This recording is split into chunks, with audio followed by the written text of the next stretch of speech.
एक छोटे से गमले में या छोटी सी जगह पर छोटे आकार के वृक्ष लगाना और उनकी देखरेख करना सबसे पहले चीन में शुरू हुआ। उसके पश्चात जापान ने इसे और विकसित किया। भारत में भी लंबे समय से यानी काफी वर्षों से बोनसाई लगाया जाता है। आज इस क्षेत्र में बहुत शोध हुआ है। बोनसाई शैली में नए नए प्रकार के पेड़ पौधे विकसित किए गए हैं। फल फूल भी बोनसाई में उगाए जाते हैं। बोनसाई के लिए चाहिए छोटी सी जगह, छोटे छोटे गमले और जरा सी सूर्य की रोशनी जिससे पेड़ पनप सके। और इसमें छोटे छोटे फल भी आते हैं जो दिखने में सुंदर और खाने में भी स्वादिष्ट होते हैं। इसका तरीका भी बड़ा आसान है। पत्तों के बीच रस्सी लगाकर जिस भी आकार के पेड़ आपको चाहिए इस तरह इसे लगाया जा सकता है।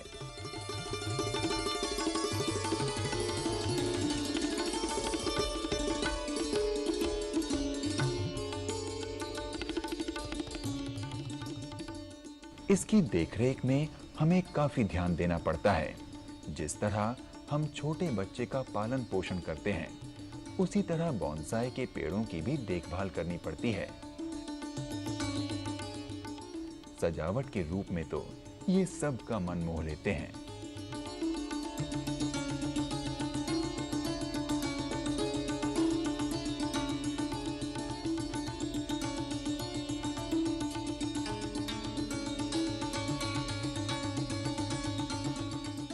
इस पद्धति का एक और साइंटिफिक उपयोग है।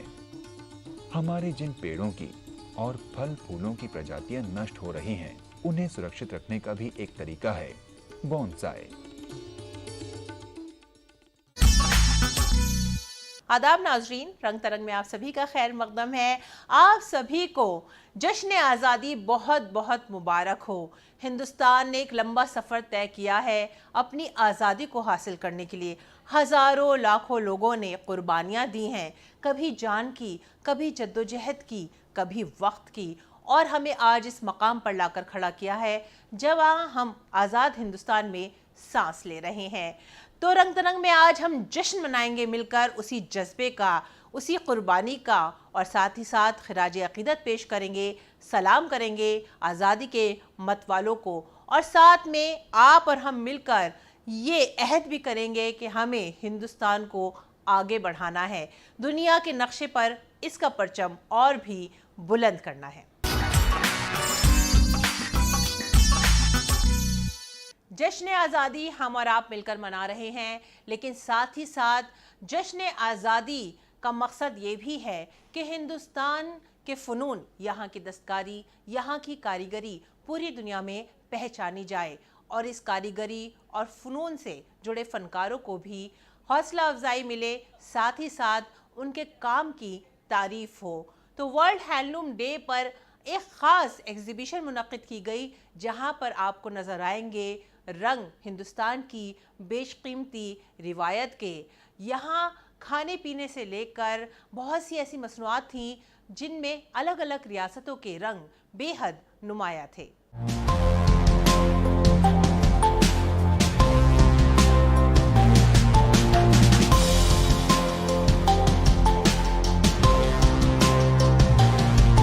हिंदुस्तान की बेशकीमती विरासत, सकाफत, तहजीब यहाँ की पहचान है, लेकिन मगरिब के बढ़ते असर की वजह से कहीं ना कहीं ये पीछे छूटती चली जा रही है।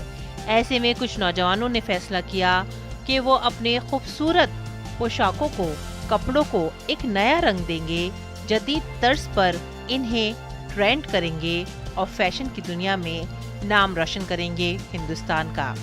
ऐसा ही एक नज़ारा देखने को मिला नेशनल क्राफ्ट्स म्यूजियम के अंदर लगाई गई एक खास एग्जीबिशन में। यहाँ पर हथकरघा और दस्तकारी के फनून नजर आए और हिंदुस्तान की बड़ी बारीक कारीगरी भी। नेशनल क्राफ्ट्स म्यूजियम में टेल ऑफ अ ट्रेंड तंजीम की तरफ से एक खास प्रोग्राम मुनक़्क़िद किया गया। ह्यूज ऑफ हेरिटेज प्रोग्राम में हिंदुस्तान के अलग अलग रंग नजर आए, अलग अलग पोशाकें नजर आईं और हिंदुस्तान की कई रियासतों से यहाँ पर खास पोशाकें और लिबासों को लोगों के सामने पेश किया गया। स्टेज पर कदम से कदम मिलाते हुए ये फैशन मॉडल्स पहली नजर में भले ही बेहद मॉडर्न नजर आए, लेकिन इनके सारे लिबास हिंदुस्तानी रंगों में रंगे हुए हैं। हिंदुस्तान के कदीम तर्ज के फनून को नए रंग में रंग कर आज के नौजवानों ने साबित कर दिया है कि हिंदुस्तान का कपड़ा पूरी दुनिया में आज भी अपनी पहचान बना रहा है। हिंदुस्तान के रिवायती लिबास फैशन की दुनिया में लोगों को कड़ी टक्कर दे रहे हैं। फैशन और टेक्सटाइल इंडस्ट्री से जुड़े हुए नौजवानों को इस प्रोग्राम में खास तौर पर मदद किया गया।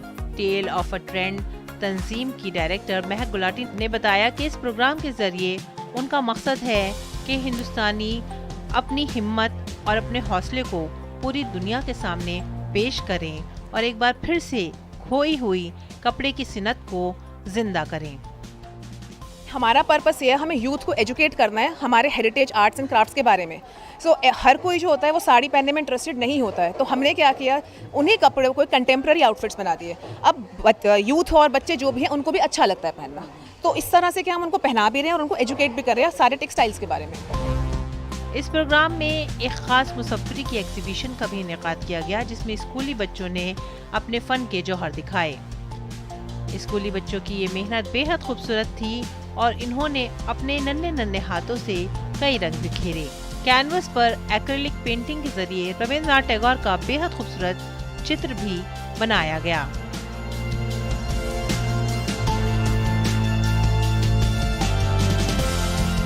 ये पेंटिंग को बनाने में मेरे को 5 दिन लगे। डेली मैंने मिनिमम 6 घंटे कंटिन्यू करा काम, और पेंटिंग मतलब सच्ची में अगर मैं कोई स्ट्रेस में हूँ तो मैं पेंटिंग करूँगा, मेरा माइंड ठीक हो जाएगा, ऐसा होता है। तो साथ ही साथ हिंदुस्तान के अलग अलग फनून की झांकी भी यहाँ पर नजर आई।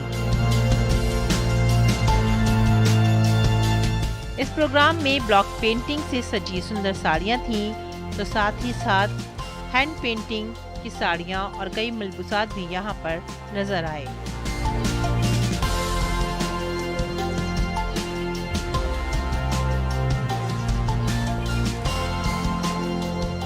डॉल डेकोरेशन एग्जीबिशन भी लोगों को खास तौर से पसंद आई। रंग तरंग डीडी न्यूज।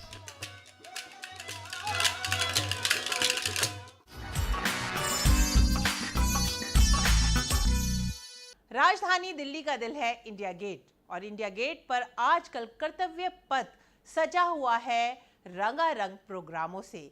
कर्तव्य पथ पर नौजवान और उभरते हुए फनकारों को मौका दिया जाता है कि वो अपने हुनर को पेश करें पूरी दुनिया के सामने। तो चलिए जश्न आज़ादी के इस खास मौके पर आपको लेकर चलते हैं कर्तव्य पथ पर। मौसीकी जिंदगी का एक बेहद अहम हिस्सा है। मौसीकी के बगैर जैसे जिंदगी बेरस्सी है। अगर देखा जाए तो कुदरत का हर जर्रा मौसीकी से पुर है, चाहे बारिश की झमाझम हो या फिर कोयल की कूक या पत्तों की सरसराहट। हर लम्हा हर पल हमें किसी न किसी आवाज़ से रूबरू कराता है, और हिंदुस्तान की क्लासिकी मौसीकी और इसके राग तो कुदरत में रचे बसे हुए हैं। हमारी सकाफती विरासत के 2 अहम पहलू हैं, कुदरत की गोद में पलना और कुदरत को अपनी ज़िंदगी में रचा लेना। हमारी रिवायतें और हमारी सकाफत का तहफ़्फ़ुज़ बेहद ज़रूरी है, और आज के नौजवान फ़नकार इसमें अपनी बेशकीमती खिदमात पूरे जोश और जज्बे के साथ दे रहे हैं। और यही जज्बा नज़र आया इंडिया गेट के कर्तव्य पथ पर, जहां पर कई नौजवान फनकारों ने अपने हुनर के रंग लोगों के सामने पेश किए। The spirit of youth festival का इनेकाद इंडिया गेट पर किया गया, जिसमें कई रियासतों के नौजवान फनकारों ने अपने अपने अंदाज में अपने फन को लोगों के सामने रखा और लोग इससे मुतासिर भी हुए। नौजवान फनकारों के लिए ये स्टेज एक खुला आसमान था जहां फनकारों ने पूरे जोश और शिद्दत के साथ अपनी सकाफत को परवान चढ़ाया और उसे एक नई उड़ान दी। आज हम लेकर आए हैं आपको एक ऐसी जगह जहां चारों ओर संगीत ही संगीत हमें सुनाई दे रहा है। जी हाँ, बहुत सारे कलाकार एक ही मंच पर यहाँ मौजूद हैं और आज हम यहाँ आपको कई सारे कलाकारों से एक साथ मिलवाने वाले हैं। मोहिनीअट्टम हम लोग बहुत पहले से ही करते आ रहे हैं। जब हम ये करते हैं हमें लगता है कि हमारे जो रूट्स हैं हम बहुत कनेक्टेड है। अपनी संस्कृति, अपनी धरोहर को ना छोड़िए, क्योंकि उसके बिना हम कुछ भी नहीं है। हर कला हर किसी के लिए महत्वपूर्ण है और किसी न किसी तरह की कला हम सबको अपने जीवन में सदैव अपना हिस्सा बनाकर रखनी चाहिए। कथकली केरला का डांस फॉर्म है और ये नृत्य और ड्रामा दोनों का साथ होता है। हर रियासत के कुछ खास अंदाज हैं, कुछ रिवायतें हैं, कुछ रिवाज हैं और कुछ ऐसे फ़नून हैं जो वहाँ की तहजीब में रचे हुए हैं। ये फ़नून ही है जिसने आज के नौजवान फनकारों को एक मौका दिया है कि वो अपनी सलाहियत को ना सिर्फ पूरे मुल्क बल्कि पूरी दुनिया तक पहुंचाएं।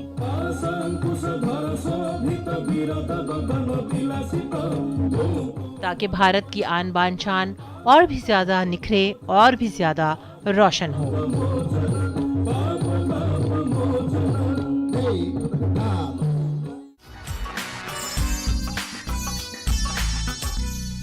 हाल ही में राजधानी दिल्ली में एक ऐसी आर्ट एग्जीबिशन का इनेकाद किया गया जहां पर कैनवस पर मुख्तलिफ रंग तो उभरे, लेकिन इन रंगों के पीछे बड़ी मज़ेदार और दिलचस्प कहानियां भी थीं और ये रंग हमें और आपको समेट कर ले जा रहे थे, अपनी तरफ खींच रहे थे और हमें बता रहे थे कि हमारा माशरा हमसे आज क्या चाहता है, क्या कह रहा है और आज हम एक बेहतर शहरी बनने के लिए क्या कुछ कर सकते हैं, अपने समाज को किस तरह से और भी ज्यादा उम्दा और बेहतर बना सकते हैं।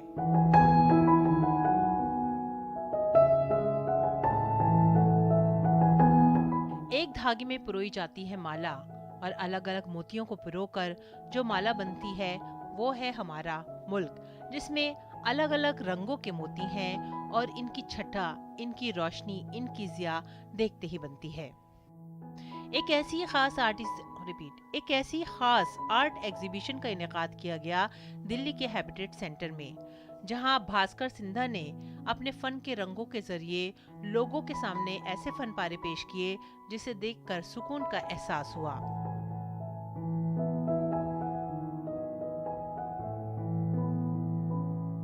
आपकी जो इंस्पिरेशन है वो आपको कहाँ से मिलती है? प्रकृति से, सराउंडिंग, जो इंस्पिरेशन सराउंडिंग से मिलता है, आसपास से मिलता है मुझे। कहा जाता है कि एक रंगरेज इतने सारे रंगों का इस्तेमाल करता है और उसमें कहीं ना कहीं प्रेम का जो रंग होता है जिसे कभी छुपाया नहीं जा सकता, हर एक इंसान उसमें महसूस करता है रंगों को। तो आपको कब ऐसा लगा कि मुझे इन खूबसूरत रंगों का इस्तेमाल करना चाहिए, मुझे एक चित्रकार बनना चाहिए, कब आपको महसूस हुआ? नहीं, बचपन से ही। मेरे मम्मी आर्टिस्ट है, जब अल्पना डिज़ाइनर बंगाल के थ्रू से, तो मैं देखते थे, अल्पना देते थे, डिज़ाइन करते थे, तो मैं देखा अरे मम्मी तो ये बड़ा कलाकार है। फिर मैं पता नहीं कब से शुरू किया, लेकिन हाँ मुझे सेकंड क्लास का ड्राइंग मेरे पास है, तब से आर्टिस्ट बनना मुझे इतनी नहीं है, लेकिन अपना अपना नेचुरली हो गया। इस आर्ट एग्जीबिशन में हिंदुस्तानी रक्कासा शोभना नारायण ने मेहमान खुसूसी के तौर पर शिरकत की और कहा कि एक फनकार अपनी तहजीब, अपनी जड़ों को ही अपने फन की बुनियाद बनाता है। आप एक कैनवस या पत्थर या किसी चीज पर आप एक चित्र खींच रहे हैं, लेकिन किस चीज की? जीवन की, मनोदशाओं की, हर एक जीवन के हर एक पहलू की जो कि अनुभूति है, उसकी आपकी सोच है, आपके सोच विचार सभी उस चित्रकला में अंकित हो जाती है, दर्ज हो जाती है। और इसी तरह से नृत्य कला एकदम चित्रकला की तरह है, क्योंकि चित्रकला किसी माध्यम के प्रति करिए और हम लोग स्पेस में कर रहे हैं। ये पूरा आकाश मेरा ये कैनवस है और हम उस पर कर रहे हैं। तो दोनों ही कलाएं जीवन का एक अभिन्न अंग है और हमेशा था, है और रहेगा। रिपीट, किसी भी मुल्क की तरक्की में उसके फ़न का, उसकी सकाफ़त का और उसकी तहजीब का एक बेहद अहम हिस्सा होता है और ये इश्तराक ही हमें चीज़ों को देखने और समझने का नज़रिया देता है।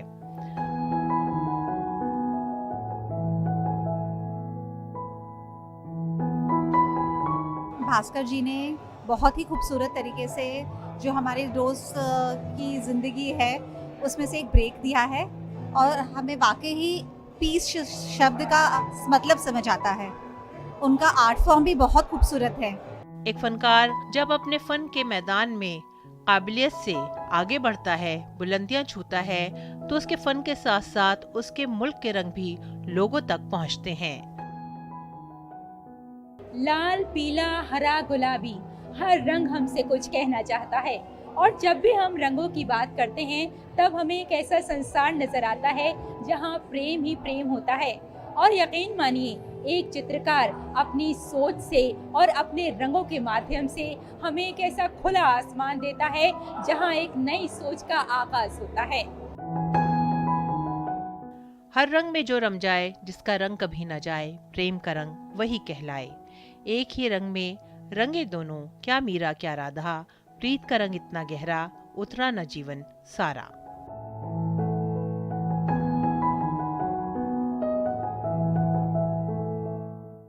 रंग तरंग टीडी न्यूज़।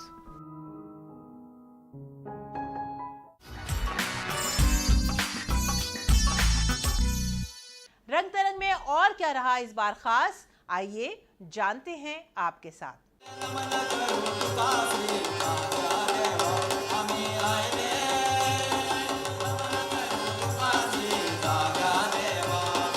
भारत की लोक संस्कृति, जिसमें उत्सवों के रंग हैं और प्रकृति का सानिध्य भी। दुर्लभ वाद्य यंत्रों से सजा संगीत और रंग बिरंगे परिधानों से झांकती प्रकृति की उजास भी।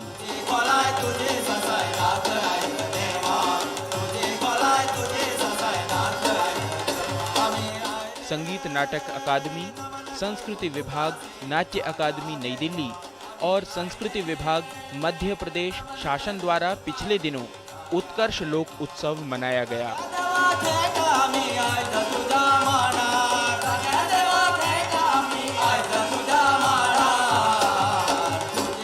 इस 3 दिवसीय उत्सव में देश भर के 500 कलाकारों ने लोक नृत्यों की प्रस्तुति दी।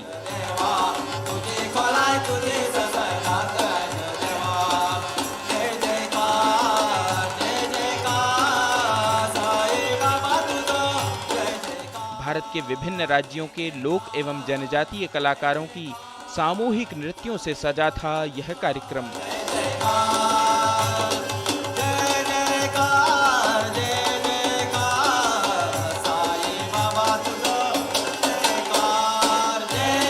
कार्यक्रम में आई संगीत नाटक अकादमी की अध्यक्ष ने भी कलाकारों की सराहना की।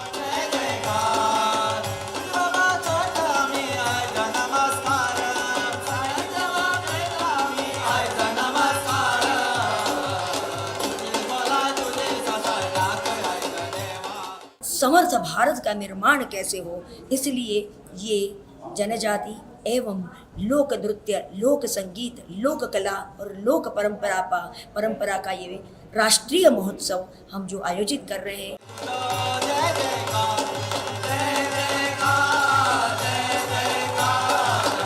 भारत की जनजातीय संस्कृति के रंग सुंदरता के साथ उजागर हुए और युवा पीढ़ी को भी उससे जुड़ने का मौका मिला।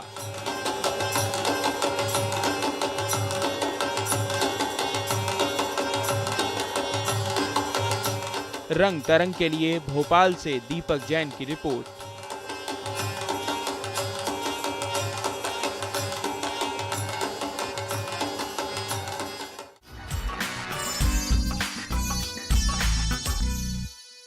हिंदुस्तान नादिर साजों और सुरों का मुल्क है। जब यहाँ कोई राग छुड़ता है तो उस राग के पीछे बहुत से लोगों की तपस्या, लगन, मेहनत और कुछ दास्तानें और किस्से कहानियां भी होती हैं। पीढ़ी दर पीढ़ी फ़नून लोगों से मुंतकिल होते हैं नौजवान नस्ल तक और साथ ही साथ इसमें कुछ ना कुछ नया जुड़ता चला जाता है। तो चलिए एक ऐसी महफिल में आपको लेकर चलते हैं जहां आपको मुस्तकबिल तो नज़र आएगा ही, लेकिन साथ ही साथ हिंद की बेशकीमती रिवायतें भी इस मुस्तकबिल का अहाता कर रही हैं।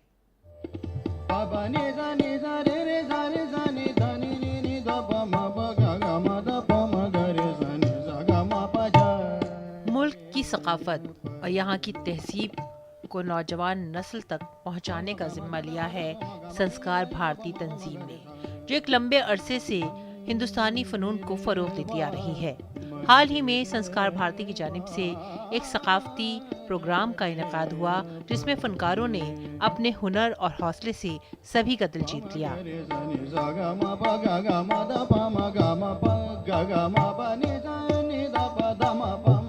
कला संकुल में मुनक़िद किए गए इस प्रोग्राम में मुल्क की रिवायतें नजर आईं, साथ ही साथ यहाँ के फ़नून और यहाँ की बेशकीमती धरोहर भी। इस प्रोग्राम में सकाफत और तहजीब से जुड़े कई जाने माने नाम भी शामिल हुए। भारतीय गायकी की रिवायत बहुत पुरानी है और इसी रिवायत को आगे बढ़ाया नौजवान गायक आतुल दिवेश ने।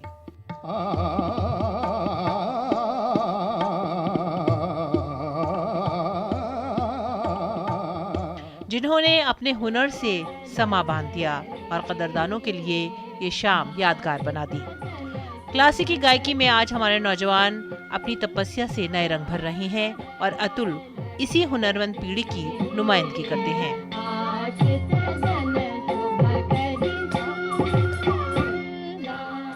नौजवान भरतनाट्यम फनकारा सुश्री आशना प्रियवंदा ने भी अपने खूबसूरत रक़्स से लोगों के सामने अपने हुनर के रंग बिखेरे और एक खूबसूरत सी रंगोली सजा दी हिंदुस्तानी रक़्स और मौसीकी की।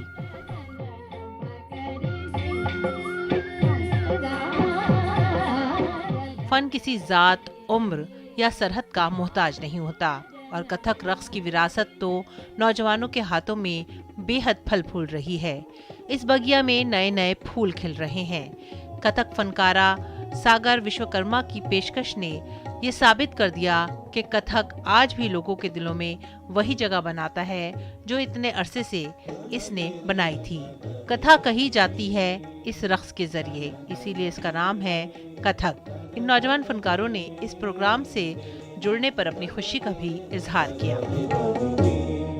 भरतनाट्यम ने मेरे अंदर एक रुचि पैदा की है कि इसको मैं प्रोफेशनली ले जा पाऊँ। मेरा एक ही एम है कि आजकल की जो युवा पीढ़ी है वो शास्त्रीय नृत्य को वो ट्रेडिशनल बाउंड्री के बियॉन्ड इनोवेशन देखे। जो यंग पीढ़ी है उन्हें आना चाहिए और मैं आगे करना चाहता हूँ कि क्लासिकल जो हमारा नींव है, एक जड़ है और उसको आगे बढ़ाने की कोशिश कर रहा हूँ। ये संस्कार भारती का बहुत अच्छा महत्वपूर्ण योगदान रहा हम लोग आर्टिस्ट के लिए कि हम लोग को वो अपॉर्चुनिटी दे रहे हैं कि हम लोग छोटा छोटा करके स्टेज पे अपना जो प्रेजेंटेशन है, अपनी स्टेज परफॉर्मेंस को किस तरीके से और अच्छा बना सकें। तो एक छोटा सा ये उनका माध्यम संस्कार भारती हमें दे रहा है। इस खास मौके पर मेहमान खुसूसी के तौर पर मौजूद थे मशहूर छऊ रक़्स गुरु सपन आचार्य। उन्होंने कहा कि हिंदुस्तानी सकाफत और फन पूरी दुनिया में आज अपनी नई पहचान बना रहे हैं।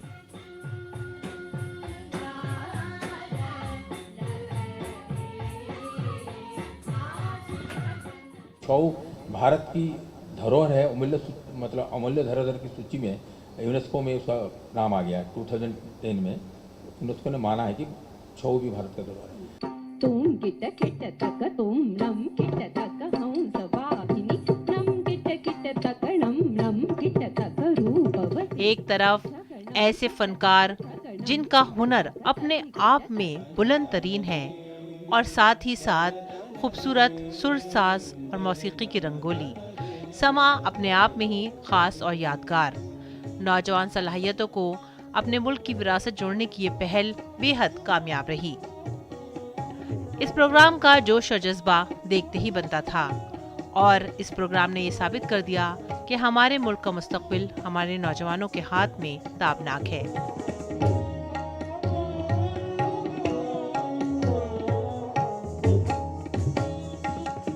रंग तरंग DT न्यूज़।